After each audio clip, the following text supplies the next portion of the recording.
খুব রেগে গেলে কিছু কিছু মানুষ চুপ হয়ে যায়, একদম চুপ। ঝগড়া করে না, চিৎকার করে না, মুখে যা আসে তা বলে দিয়ে পরে সরি, রাগের মাথায় বলে ফেলেছি, কিছু মাইন্ড করো না, এই অবধি যায় না।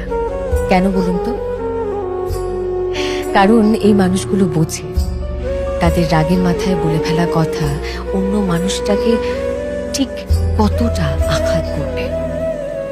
তারা এটাও বোঝে সেই আঘাত বুকে বয়ে নিয়ে বেড়ানোর কষ্টটা কি।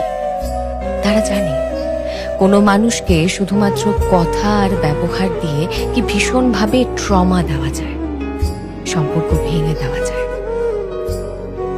তারা জানে ভেঙে যাওয়া জিনিসগুলো একবার ভেঙে গেলে হাজারো সরি বললেও সেটা আর জোড়া দেওয়া যায় না। তাই রাগের মাথায় সেন্সিবল থাকা, মানুষটার খারাপ লাগবে সে বিষয়ে ভাবা কিংবা তার প্রতি অনুভূতিশীল হওয়া